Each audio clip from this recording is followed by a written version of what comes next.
Hello and welcome to the Market Advantage podcast. I'm Big Italy 42. He is Jason Gilbo at jgilbo11.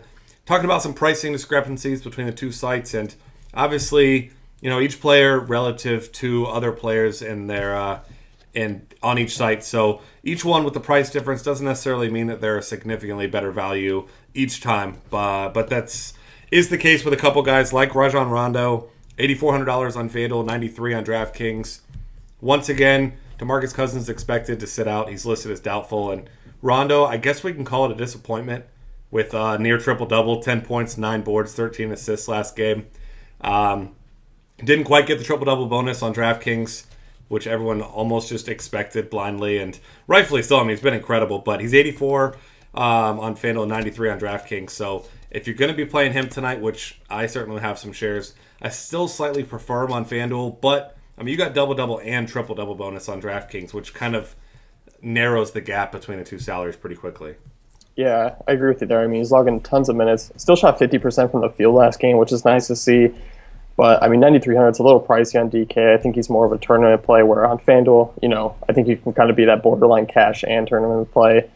Nice matchup. Should be another high-tempo game for the Kings there. And, without Cousins, Gay takes the ball into his hands a little bit more, which I think is why we saw the fantasy points be a little bit limited. But, still 40-point floor seems pretty good. Yeah, absolutely. And then another guy who has a big price difference, but not really a guy that I'm too excited about, Darren Collison, teammate there, of course, of Rondo's. And they were splitting minutes earlier in the season until we realized that Rajon Rondo was just the much better all-around player, at least offensively.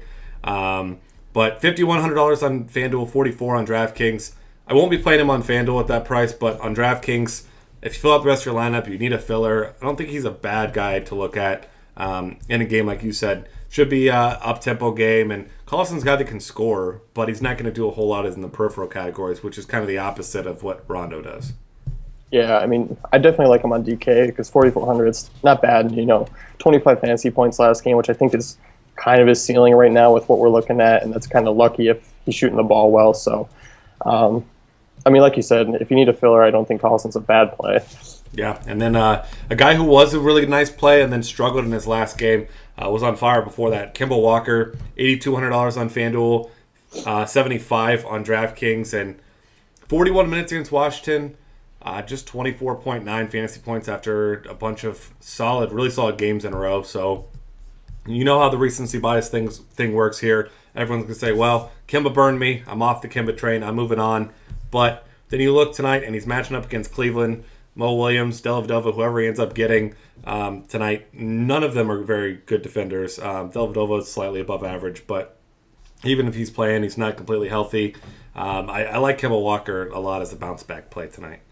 Yeah, especially, I mean, we were looking at last game when we were both on Kyle Lowry in that same matchup there, and, he ended up paying off for a great game. And I think this is kind of one of those nights where he's a great tournament play because he's going to be lowly owned.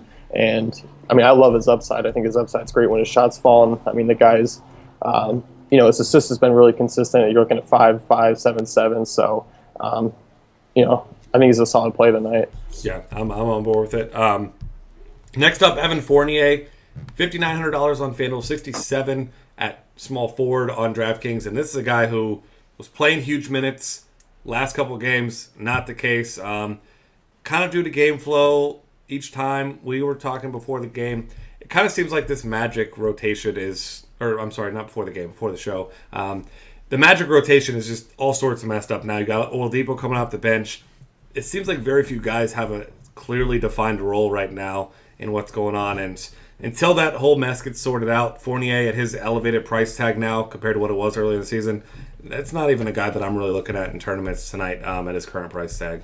Well, we were talking before the game because Scott Skiles called us up and was like, hey, do you want to be a part of the rotation tonight? Maybe see 15 minutes, and then we ended up playing 30.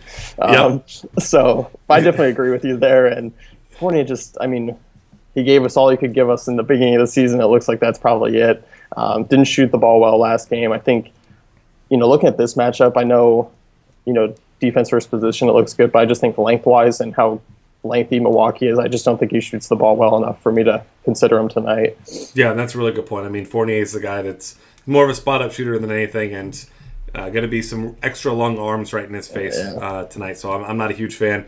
Looking over here at small forward, Once again, Carmelo Anthony with the big time difference, and you're probably sick of hearing about it, but then tell DraftKings to raise his price, and then we won't have to talk about the discrepancy. But had one of his best games of the season last time out against Orlando, just 35 minutes, but went for 28 and 13 with 3 assists.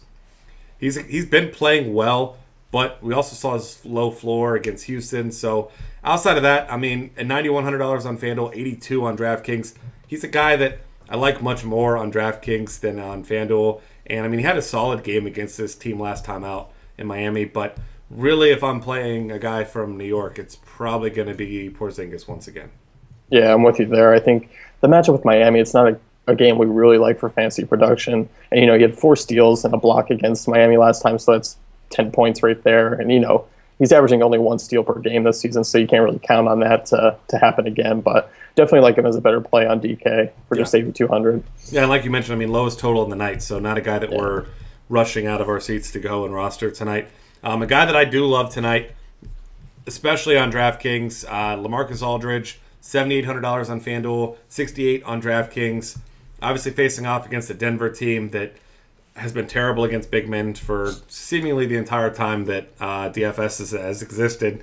And now we've got no Manu Ginobili, which doesn't affect him much really, but no Tim Duncan tonight. Both guys sitting out for rest. So Aldridge now going to be the man down low because there's not going to be offense falling through David West or Matt Bonner or whoever else gets minutes down low. It's going to be Aldridge and it's going to be Kawhi Leonard and Tony Parker as well. But that price for a guy as good, as talented, and as involved as Aldridge in this matchup, really hard for me to pass up, especially on DraftKings. Yeah, I mean, who would have thought we'd see him priced around Ryan Anderson on DK and Porzingis, surpassing him on the salaries there. I think it's pretty crazy to think about. I love him on DK tonight. Should be a lock for a double-double. Great floor in this matchup, and you're kind of looking for that ceiling tonight. I think at 6,800, he's definitely going to deliver. Yeah, absolutely. And then a couple other guys, all these guys center eligible, except for one. I'm sorry, no, they all are center eligible now. I'm so used to Greg Monroe being a power forward. But we'll start off with him. Greg Monroe, center on both sites. He's sitting at $7,100 on DraftKings, $78 on FanDuel. And if you're looking for a high floor, I mean, aside from really one game where he struggled against Washington, only played 26 minutes. Despite the fact that Monroe and the Bucks have been on both sides of blowouts recently, it's been kind of strange. 29, 31, 24, 34 minutes. But Monroe's been solid in all those games with a nice floor. So probably not a guy that I'll be looking at in cash games because I do think there's better, cheaper options. But at the same time, though, Monroe against this Orlando front court that none of them are known for their defense. Nikola Vucevic, obviously, a primarily offensive player. So not going to see a whole lot of resistance down low from this team. So I'm a pretty big fan of Monroe in tournaments tonight.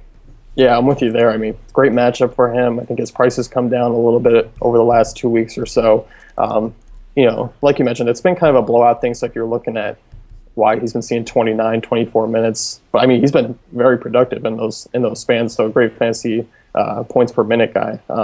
If he sees any way over 30, 33, I mean, you love his upside tonight. Yeah, absolutely. And then another guy, and this is a guy who is not necessarily looking to score. Dwight Howard, $8,100 on FanDuel, $72 on DraftKings. You look at the shots per game he's taken, and they've gone down a lot. I mean, played 40 minutes against Portland, took 5 shots. 36 against Memphis, took 5 shots.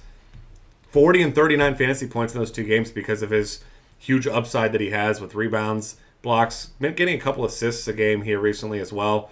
But in a matchup with a team like Philly that, yes, Okafor has played well down low, but it's still a team that gives up big numbers to big men down low. And obviously, James Harden not going to see a whole lot of resistance out on the wing or at the rim or wherever he wants to be. But this is a perfect spot for Dwight Howard if they're looking to dominate down low because this is still just not a great offense or not a great defensive team down low at all.